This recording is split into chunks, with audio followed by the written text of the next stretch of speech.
On évoque souvent les bidonvilles comme des lieux lointains, quelque part ailleurs, dans d'autres pays, sur d'autres continents. Pourtant, la réalité est que de tels quartiers existent presque partout. Ce sont des endroits où la vie bouillonne, mais où l'eau courante manque, les ambulances ne viennent pas, et où, au lieu d'une route, on trouve simplement un chemin entre les baraques. Nous avons sélectionné 10 bidonvilles du monde entier, et parmi eux, il y en aura même un en Europe, pour qu'il soit clair que la pauvreté et le désespoir ne se demandent pas où l'on vit.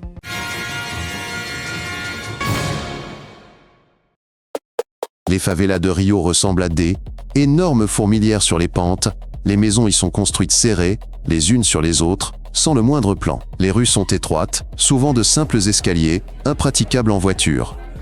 L'eau est distribuée par intermittence, l'électricité est volée directement sur la ligne et les ordures sont ramassées irrégulièrement. Dans de nombreuses favelas, un ordre propre est en place, non pas la police, mais des groupes qui contrôlent le quartier et décident qui peut commercer ou organiser une fête. Et pourtant, ce n'est pas le chaos. Ici vivent des ouvriers, des vendeurs, des infirmières, des personnes sans lesquelles la ville ne pourrait pas fonctionner. Ce sont eux qui préparent la nourriture dans les restaurants, conduisent les bus, nettoient les bureaux. C'est une vie en marge, où l'on utilise la ville, mais sans jamais vraiment s'y intégrer.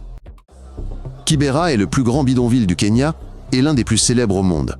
Des centaines de milliers de personnes y résident, mais personne n'en connaît le nombre exact. Les logements ne sont pas enregistrés, et les limites du quartier sont fluctuantes. Il n'y a pas de système d'assainissement. Les déchets sont déversés dans des fossés. Seules quelques toilettes publiques sont disponibles pour tout le quartier. L'électricité est acheminée par des raccordements temporaires, souvent dangereux.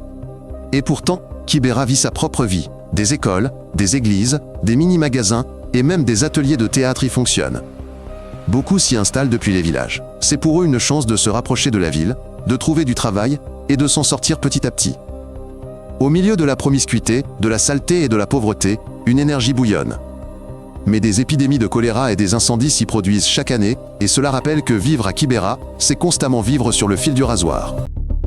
Quand on parle de bidonville, l'Europe est rarement mentionnée. Mais au nord de Naples, il y a des quartiers comme Scampia, où les problèmes de pauvreté et de criminalité perdurent depuis des décennies. D'immenses immeubles en béton, d'anciens projets sociaux, sont devenus un symbole de déclin. Dans les années 90, la Camorra, la mafia locale, y régnait, contrôlant de facto tout le quartier, de la location de logements au commerce de rue. Aujourd'hui, une partie des bâtiments a été démolie, des écoles et des terrains de sport ont été ouverts. Mais la stigmatisation demeure, même si vous avez grandi dans une famille normale, une adresse à Scampia peut nuire à vos chances d'obtenir un emploi. Ce n'est pas juste un quartier dangereux, c'est un exemple de la manière dont la pauvreté s'enracine, même dans les pays à l'aile, économie développée. Tondo est le quartier le plus densément peuplé de Manille.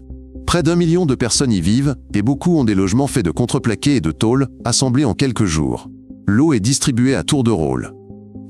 L'électricité est fournie par des raccordements précaires tendus depuis le poteau le plus proche. Les habitants survivent grâce au petit commerce, au recyclage des déchets et à la nourriture de rue. Dès leur plus jeune âge, les enfants travaillent, ils trient le plastique, font frire des encas et aident les adultes. Mais même ici, il y a des écoles, des marchés et des églises. L'important est de rester dans sa rue. Les étrangers ne sont pas les bienvenus. Pendant la saison des pluies, le quartier est inondé, les déchets refont surface et les toits sont emportés par le vent. Mais les habitants ne partent pas, c'est trop cher et toute leur vie est ici.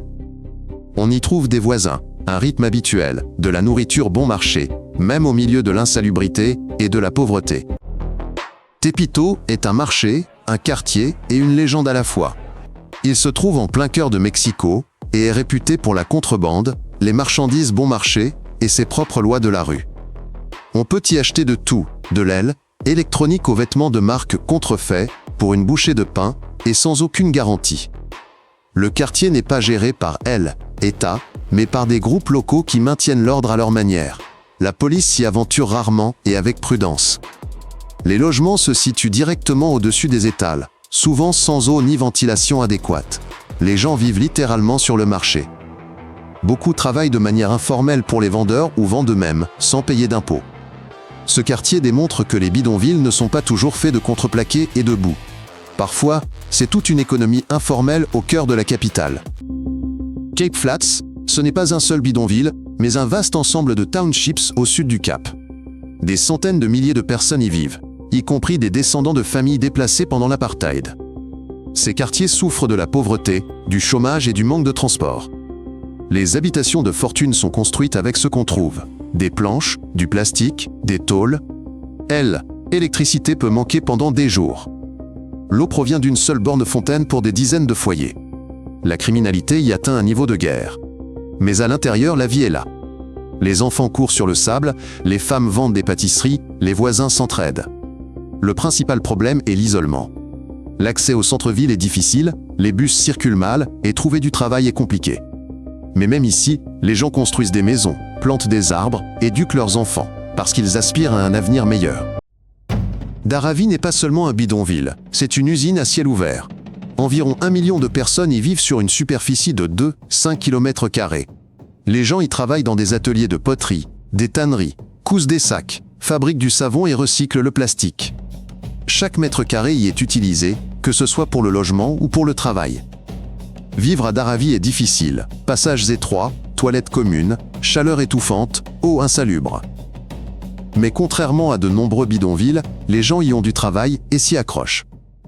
De nombreux projets de démolition du quartier ont vu le jour, mais les habitants craignent de perdre ce qu'ils ont bâti de leurs propres mains. Et tandis que la ville cherche des investisseurs, Dharavi continue de travailler, de nourrir, aider, éduquer. C'est l'un des lieux les plus denses, les plus laborieux et les plus vivants de la planète. Petare est le plus grand bidonville de Caracas, étendu sur les collines.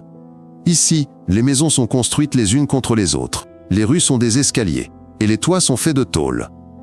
La crise économique dans le pays n'a fait qu'aggraver la pauvreté. L'eau est acheminée en barils, l'électricité est instable, et la nourriture est obtenue avec des bons ou auprès de vendeurs privés. Les autorités n'y viennent presque jamais, et les quartiers sont partagés entre les groupes locaux. Mais malgré tout cela, les enfants vont à école, des cafés ouvrent, et des concerts sont organisés sur les toits. Les gens ne restent pas inactifs, ils s'adaptent. Le plus difficile, ce ne sont pas les conditions, mais le sentiment constant d'insécurité. Coup de feu la nuit, vol le jour, la peur de tout perdre à cause d'un incendie ou d'une coupure. Mais il n'y a nulle part où aller, car il n'y a souvent tout simplement pas d'autres options. Fehértari est un quartier ouvrier de Bucarest qui, avec le temps, est devenu un symbole de pauvreté et de désordre. À époque soviétique, des logements pour les ouvriers d'usine y étaient construits. Mais après l'effondrement économique, les maisons sont tombées en ruine, le travail s'est raréfié et la pauvreté s'est aggravée. Aujourd'hui, Fehértari compte de nombreux appartements abandonnés, des extensions bricolées et des décharges sauvages. Les déchets sont collectés irrégulièrement. La jeunesse est confrontée au chômage et à la stigmatisation. Si tu viens de Fehértari, on peut te refuser un logement ou un emploi. La ville tente de changer la situation. Elle installe des caméras, améliore l'éclairage, aide les écoles. Mais le climat social évolue lentement. Et même en Europe, il existe des endroits où la vie est difficile et où la pauvreté n'est pas un état temporaire, mais une partie du système. Port Moresby est une capitale où, officiellement, tout est en ordre. Mais aux abords de la ville, des établissements informels poussent. Les gens construisent des maisons en bois et en tôle, le long des marais et des pentes. L'eau vient du ruisseau. Pas d'eau, électricité. Ni d'asphalte.